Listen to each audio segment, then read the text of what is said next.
Dushingiye ku makuru yemejwe n'inzego mpuzamahanga n'abashakashatsi, aya ni amateka azwi ya Sultan Emmanuel Makenga kuva ku bwana bwe kugeza ubu. Yavutse kuwa 25 Ukuboza umwaka w'1973 muri teritwari ya Rucuru, Kivu ya ruguru, muri icyo gihe cyitwaga Zaire, ubu ni RDC. Akomoka mu muryango w'abatutsi b'abanyekongo, yakuriye mu gace ka Bwito. Naho andi makuru ya Loni akavuga ko yakuriye Impati muri Masisi. Nta makuru yizewe ari ku babyeyi be cyangwa amashuri yize cyangwa ubuzima bwe bwo mu bwana. Afite hafi imyaka 17 yinjiye muri RPF Inkotanyi ubwo intambara yo kubohora u Rwanda yatangiraga.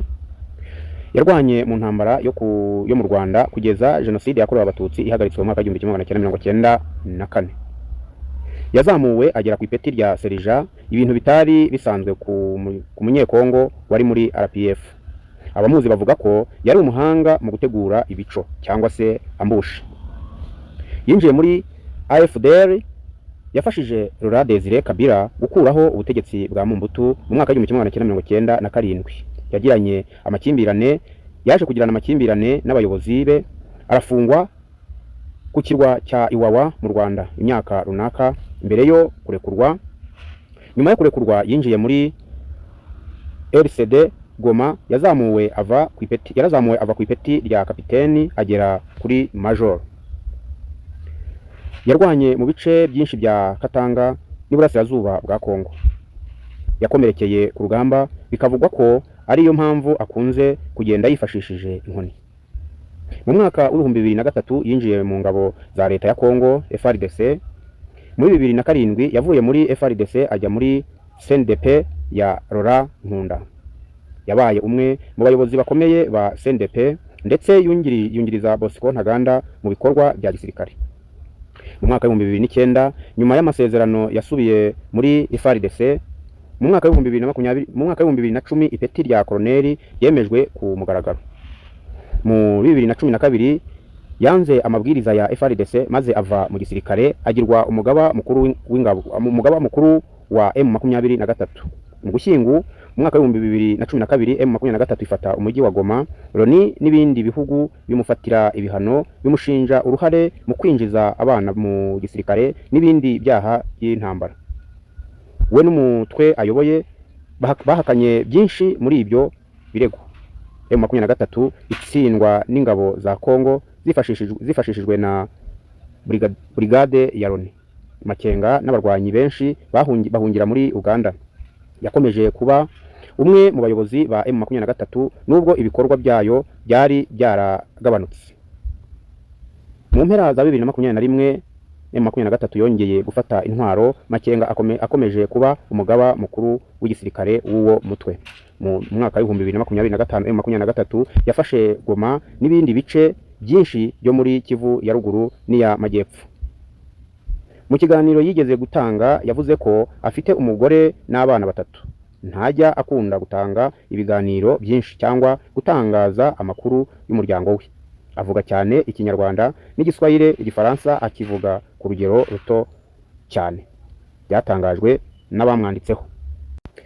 Uyu mugabo nta makuru yizewe cyangwa yatangajwe na Sultan Makenga ubwe agaragaza neza ibyo yanga mu buzima bwe cyangwa ibyo akunda ku giti cye, nk'ibyo kurya, imyidagaduro, ibyo akunda gukora n'ibindi, kubera ko adakunze gutanga ibiganiro cyangwa gusangiza abantu ubuzima bwe bwite. Ayo makuru ntiyigeze ashyirwa ahagaragara. Icyo amakuru aboneka agaragaza nuko azwi nk'umuntu uvuga make kandi udakunda kugaragara mu itangazamakuru. Yabaye umusirikare igihe kinini kandi yakomeje kuyobora ibikorwa bya gisirikare mu mitwe itandukanye. Ikindi kandi nta makuru yizewe ari mu nyandiko rusange agaragaza amashuri Sultan Makenga yize, aho yayize cyangwa impamyabumenyi yaba afite. Abashakashatsi, raporo za Loni n'ibitangazamakuru byizewe bivuga cyane ku rugendo rwe rwa gisirikare RPF, FARDC, RCD, FARDC, CNDP na M23, ariko ntibigaragaza amateka ye y'amashuri. Amashuri abanza nta makuru yemejwe aboneka, amashuri yisumbuye nta makuru yemejwe aboneka, kaminuza nta kimenyetso cyizewe cyerekana ko yize muri kaminuza cyangwa se aho yaba yarayize. Uyu mugabo nta kintu na kimwe cyemejwe cyemejwe ku mugaragaro ko ari ikidasanzwe ku giti cye, ariko mu nyandiko z'abashakashatsi n'abasesenguzi b'intambara Sultani Makenga akunze kuvugwaho ibi bikurikira: ubunararibonye bwa gisirikare, yarwanye mu mitwe itandukanye kuva mu ntangiriro z'umwaka w'1990 bituma afatwa nk'umwe mu bayobozi bafite uburambe mu ntambara zo mu burasirazuba bwa RDC. Kuguma mu buyobozi igihe kirekire, yakomeje kuba umwe mu bayobozi bakuru ba M23 mu bihe bitandukanye, harimo na nyuma y'itsindwa ry'uwo mutwe mu mwaka wa 2013.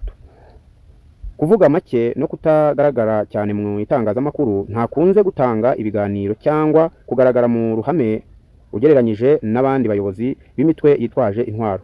Ubuhanga mu igenamigambi rya gisirikare, hari inyandiko zimusobanura nk'umuntu wamenyekanye mu gutegura ibikorwa bya gisirikare no kuyobora abarwanyi.